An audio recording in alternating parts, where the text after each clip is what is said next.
And we are back on Big Board Sports. As promised, we talk NHL playoffs. It open tonight. They'll drop the puck in Montreal. Rangers, Canadiens, and last year it was the best of five, best of seven, and in 5 games out went the Rangers to the Penguins. And Ranger fans hoping for a different storyline this time around. This year, Scott Burnside is with us from ESPN.com, the senior writer, as we talk NHL postseason. Scott, Roger Weiland, Chris Honorado in Albany with ESPN Radio. Good morning.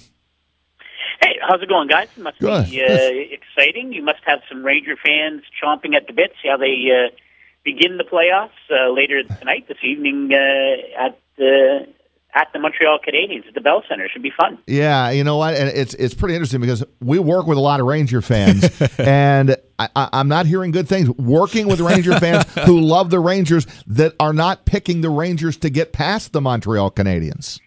Well, because it's almost always about me, I hope they're wrong, because I'm one of the few folks, and certainly within our group, the hockey group at ESPN, I like the Rangers to get the better of the Canadiens. It should be a terrific series.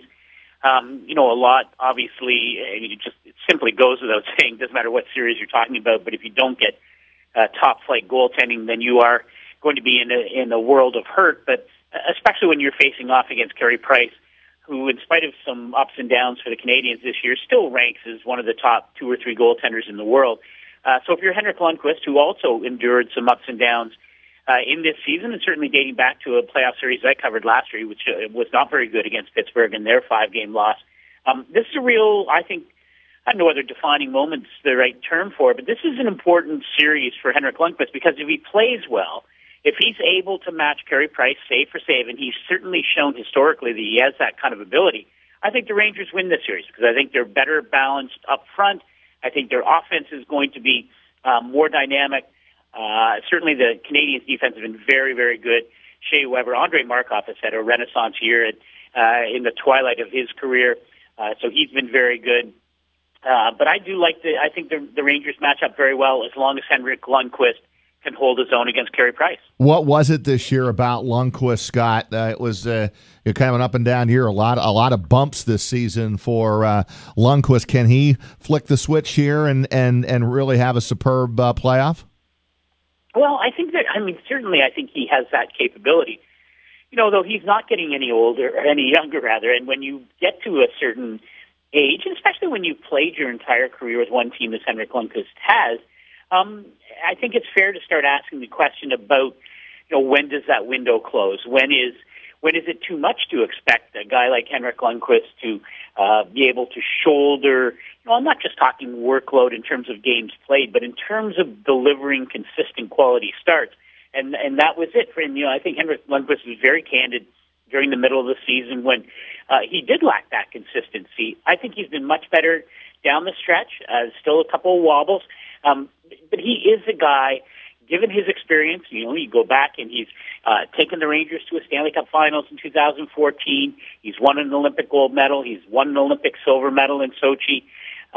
He is a guy that is not unfamiliar with hockey's biggest stages. And this is an important series because, with all due respect to Boston and Ottawa, the teams that will play in the 2-3 hole in the Atlantic Division, both those teams, I think, are going to be underdogs for whoever emerges from the Rangers Montreal series. And so now you're talking, you don't want to look too far ahead. They haven't even dropped the puck, of course, but it is a relatively easier path to a conference final going the route that the Rangers are going. So we'll see how it unfolds, and it all begins this evening. But I think this series is going to have lots of juice to it. I expect it to go the distance, but I do like the Rangers to hold on and move on. Scott Burnside of ESPN.com with us, NHL senior writer. Scott, we know you're in Washington covering the top seed Capitals, but as you are around people inside and on the periphery of this Rangers organization, is there a mounting pressure to try to get this thing done while Lundqvist is still, in somewhat of his prime? It felt like a few years ago they were ahead of schedule, but still haven't closed the deal. Yeah, I'm sure there is some of that, and I'm sure that Henrik Lundqvist feels that on a very personal level. But I will say this about the Rangers, and I don't think Jeff Gordon gets enough the accolades he should as the GM. Now I think this is his second year as the GM, moving in as Glenn Sather moved on into a different role with the organization. But this is a Ranger team that has been, it's so difficult to do, but they've managed to retool on the fly. And you look at how young and dynamic that forward group is. You've got Brady Shea on the back end, who is emerging as a terrific young cornerstone defenseman moving forward. There are lots of nice pieces. JT Miller has come along leaps and bounds, and I think back to the World Cup of Hockey last year, and certainly Alain Vigneault has not made life easy for JT Miller. He's asked a lot, and JT Miller has really responded. He's become a very complete young hockey player. He's got all kinds of skill. You know he's got a nose for the net, but he plays that, to use the terrible cliche, but he does play a terrific 200-foot game. And there are lots of good young players. Jimmy Vesey said, lots of ups and downs since signing as the big college free agent signing a little more than a year ago.